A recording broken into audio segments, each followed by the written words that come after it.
Dead Island 2 is getting really close to release, obviously, with it releasing on the 21st of April. We're just about a week away, or just under a week away now, and in this video we're going to be going over the good, the bad, and the ugly going into Dead Island 2. We'll be looking at the great stuff and the things that I'm personally really excited for, and I'm going to be asking you guys a lot of questions about whether you're excited for things as well. And then we're going to look at some of the minor concerns, and then some of the things where you really need to lower your expectations going into the game, and what you should be expecting, and yeah, places that you really, might be disappointed at. So, let's waste no more time and let's get into this video. Now, first of all, I'm going to talk about the overall positives, which is quite a lot of things, and to be honest, most of the game is definitely a positive talking point. There's many features that are great, and the first thing I'm going to start with is the platforms the game is releasing on. We're getting this on PC, PlayStation 5, PlayStation 4, Xbox Series X, and Xbox One, so it is there for absolutely everyone. So, no matter the platform you're on in 2023, you're going to be able to play this game. Of course, if you're on an older console, then the experience isn't going to be as good as those on the newer console,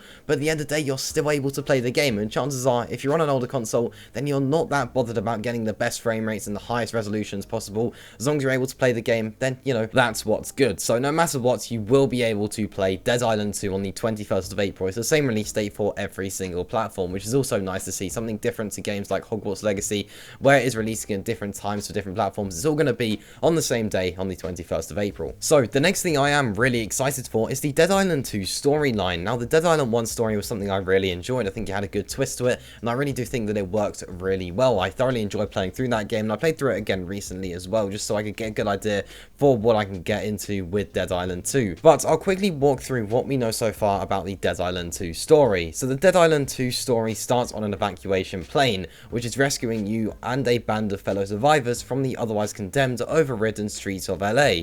However, when your plane crashes, you're forced to fend for yourself and pick your way through the wreckage. Your character then gets bitten during an altercation with a zombie, but when you find that you don't change into one yourself, you realise that you must be immune to the virus that turns other people into monsters.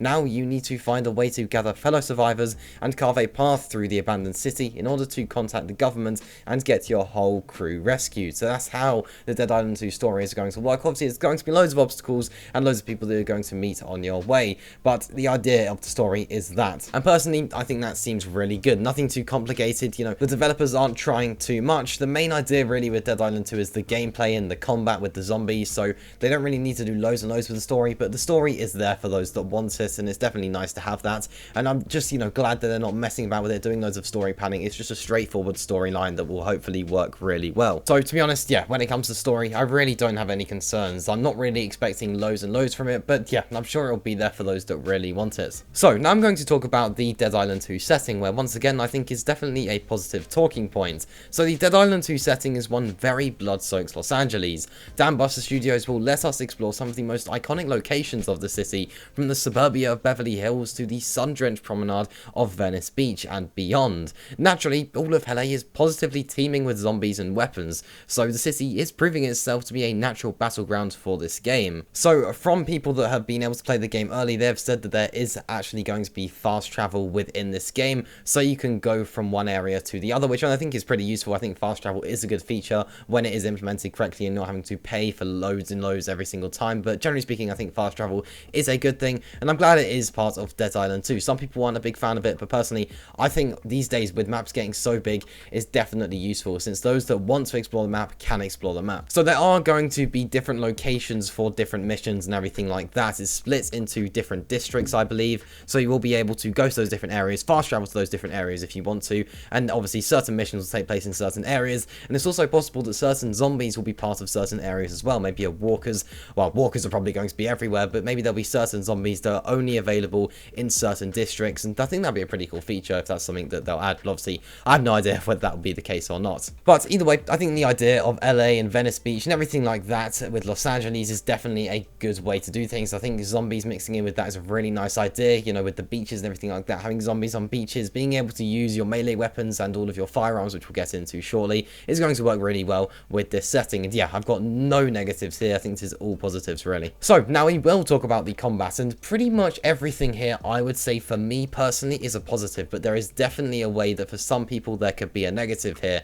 Now, it has been said by the game's director that the main focus is with melee weapons in combat. combat. Now, this does mean that firearms aren't going to play as big of a part as in other games, and those that really like firearms can still use them, but the idea really is to be mainly using melee combat, since those are the more powerful weapons within the game. So you may struggle to actually get through the entire game by just using firearms. Most of the gameplay that we've seen is with melee weapons. Of course, firearms are there for those that want them, but they aren't as powerful as the melee weapons, and just, you know, the melee weapons are more efficient and are what the game has been designed for, really. The combat is designed for melee weapons, but yeah, the firearms are there for those that really want to use them. Now, for me personally, this isn't really a negative. I'm happy with the melee weapons. I think that is the way the game should be played, and I do think it works really well, but the firearms are there for those that want them, so, you know, I don't really see too big of an issue. But for those that really like the firearms, then of course they might be a bit disappointed by that. Now, another minor issue I personally actually have with the overall combat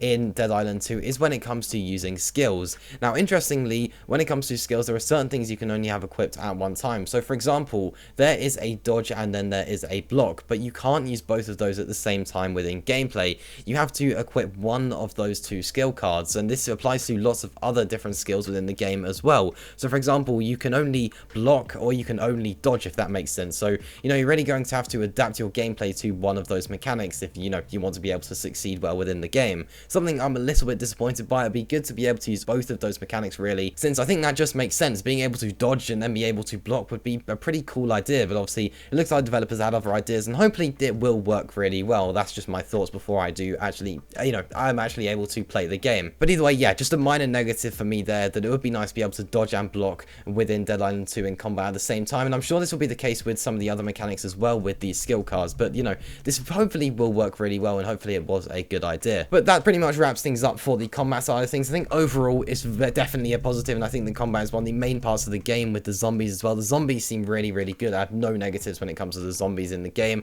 and I think overall the combat is also great with the melee weapons. I think it will all work really well. There's some really cool design melee weapons which I've seen in the gameplay, and I think, yeah, there's definitely lots of positives to take from that as well. But we're going to finish things up by looking at the co-op and then looking at the characters within the game. So first of all, with co-op, we haven't really seen much on this, to be honest. Co-op will be part of Dead Island 2, but we don't really know much about it, so I can't really comment on it loads since we've really not seen much. You can partner up with up to 2 other people within the game and go through the entire game with up to 2 other people, so you can have lobbies of 3, but that's all we really know, to be honest. We just know that that is a possibility. We've not really seen how this works or anything like that, so to be honest, I can't really comment on that yet, whether that's a positive or a negative in the game. But overall, it seems like it's pretty useful to have that there for those that want to be able to play the game in co-op. So in Dead Island 2, there are going to be 6 playable protagonists, those being Carla, Danny, Ryan, Amy, Jacob, and Bruno. Now, the player that you play as, you can actually generally choose, and it is generally your choice. You don't have to play as all of them throughout the whole game. You can generally just stick to one for the majority of the game. Chances are you'll play as all of them at some point, but you can really just stick to one throughout the entire thing if you want to, which is nice. I think that's a good idea. So yeah, but my negative here, which we've seen within gameplay and that people have commented on, people that have had access to play the game early, is that there is too much dialogue with the characters. For example, people that have used Amy have said that they just comment on absolutely everything, and it applies to all of these characters as well. If there's a bridge in front of you, they'll say there's a bridge in front of you. If you need to go from point A to point B, they'll say it, and it's just, you know, the idea is that they're talking to themselves, but it's just a bit too much. It's just way too excessive. So yeah, that's just a bit disappointing. It just doesn't seem very realistic and doesn't feel very natural when you're playing the game, just to have your character talking to you pretty much the entire time. However, there is a positive here in that this can be turned off, but it just means that you are missing out on quite a bit of dialogue within the game. So yeah, you know, a positive and a negative there, but mainly for me that is a bit of a negative about the game, is that the dialogue is just excessive. But either way, that does just about wrap up things here. First of all, we went through all of the positives, then we looked at a few minor concerns, and then my major concern really is with the dialogue, but even that isn't a massive concern. To be honest, I have pretty much just positive feedback across the board and positive thoughts going into the release of Dead Island 2, but I would love to hear your thoughts on this game down in the comments and what you're expecting to arrive on April 21st. Are you really looking forward to the game? Have you been disappointed from what you've seen so far, or are your expectations pretty low since you just don't feel like, you know, it's going to be a good game? I'd love to hear all of your thoughts on this down in the comments below. But that does just about wrap up things here. Now, I have actually done a video going over 12 things you should do before the release of Dead Island 2. A link to that video is on the screen now if you're interested in watching it, so feel free to go ahead and join me over there.